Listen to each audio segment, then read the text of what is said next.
నామానికి మహిమ కలుగును గాక. ప్రియ దేవుని బిడ్డలారా, ప్రతి ఉదయకాలం ఈ దినం దేవుని వాగ్దానం చూస్తూ దేవుని నామానికి మహిమకరంగా జీవిస్తున్న ప్రతి దేవుని బిడ్డలందరూ ప్రత్యేకమైన వందనాలు. దేవుని బిడ్డలారా, మీ అందరూ బాగున్నారా?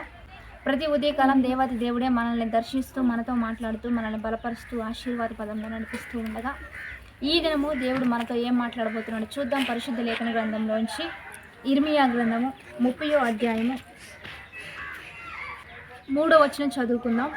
దేవుని బిడ్డలారా, దేవుడు మనకిస్తున్న బలమైన వాక్కు, రాబో దినములలో ఇశ్రాయేలును యోధా వారును నా ప్రజలను చెరలో నుండి విడిపించి వారి పితరులకు నేనిచ్చిన దేశమును వారు స్వాధీనపరుచుకున్నట్లు వారిని తిరిగి రప్పించేదనని యెహోవా సెలవిచ్చుచున్నాడు. కాబట్టి దేవుని బిడ్డలారా, ఈరోజు దేవుడు మనతో మాట్లాడుతున్న ప్రతి వాక్కు ఏంటంటే, నేను చెరలో నుండి మిమ్మల్ని విడిపిస్తా.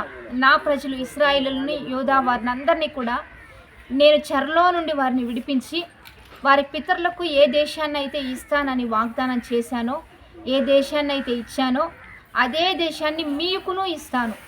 యోధా వారులారా, ఇశ్రాయేల్ వారులారా, మీకు మరలా దాన్ని ఇస్తాను, మీరు స్వాధీనపరుచుకున్నట్లుగా నేను చేస్తాను.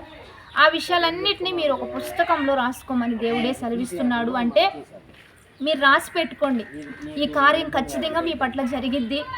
నేను మరలా ఈ కార్యం చేసినప్పుడు మీరు దాన్ని జ్ఞాపకం చేసుకునే విధంగా మీరు మర్చిపోకుండా మీరు రాసి ఉంచుకోండి అని దేవుడు ఎందుకు చెప్తున్నాడంటే, ఖచ్చితంగా దేవుడు మీ పట్ల కార్యం చేస్తాడు.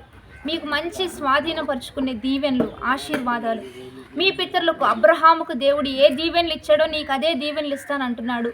యాకోబుకి ఏ దీవెనలు ఇచ్చాడో, దేవుని యోసేపుకి ఏ దీవెనలు ఇచ్చాడో, దావీదుకి ఏ శాశ్వతమైన కృపను, ఆశీర్వాదాన్ని, సొలొమోనుకి, బైబిల్ గ్రంథంలో ఉన్న భక్తులందరూ ఏ రీతిగా దీవించబడ్డారో నీకు అట్టే దీవెన ఇస్తానని దేవుడు వాగ్దానం చేసి ఉన్నాడు. కనుక మీరు రాసి పెట్టుకోండి.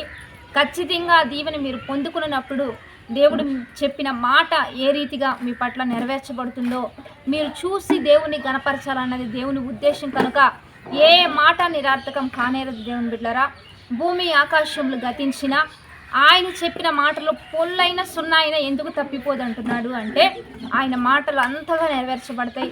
అంతగా నీ పట్ల కార్యసిద్ధిలోనికి నడిపించే విధంగా దేవుడు కృప చూపబోతూ ఉండగా ప్రతిదినము దేవుడిస్తున్న వాగ్దానాలను గట్టిగా పట్టుకుంటూ అవి ఆశీర్వదించబడే విధంగా మీరు రాసి పెట్టుకుంటూ జ్ఞాపకం చేసుకుంటూ వాటి గురించి ప్రార్థిస్తూ ఎదురు చూస్తూ ఉందాం. మన దేవుడు ఖచ్చితంగా మన పట్ల కృప చూపించబోతున్నాడు. వాగ్దానాన్ని బట్టి ప్రార్థన చేద్దాం. పరిశుద్ధుడా, మహోన్నతుడా, గొప్ప దేవా, ఈ దినము మీరు మాకు ఇస్తున్న బలమైన వాక్వచనాలు బట్టి నీకు మహిమ. ఎంతమంది బిడ్డలకు ప్రతిరోజు ఎన్ని వాగ్దానాలు ఇస్తున్నారో, ఎన్ని దీవెనలు ఇస్తున్నారో, ఎన్ని ఆశీర్వాదాలు ఇస్తున్నారో అవన్నీ బిడ్డలు జ్ఞాపకం చేసుకుంటూ రాసి పెట్టుకుంటూ అవన్నీ వారు గుర్తు చేసుకుంటూ ఉండగా తూచా తప్పక వాటిని నెరవేర్చు దినములు రావాలి, సంవత్సరంలో రావాలి. ఉత్సహించి సంతోషించి ఆనందించినట్లుగా ప్రతి బిడ్డని అభిషేకంతో నింపబడినట్లుగా సహాయం చేయమని ఈ దినము బర్త్డేస్, మ్యారేజ్ చేసి అనుకున్న వారికి దీవెనలు, శుభములు కలుగు చేస్తూ నీ ఘనమైన నామానికి మహిమ తెచ్చుకోమని ప్రభు అయిన యేసుక్రీస్తు నామం పేరట అడిగి వేడుకొని ప్రార్థిస్తూ ఉన్నాము గొప్ప తండ్రి. ఆమెన్. మంచిగా లైక్, షేర్, కామెంట్ చేస్తూ దైవికంగా సిద్ధపడుతూ ఆత్మికంగా బలపడతాం. Have a blessed day. Amen.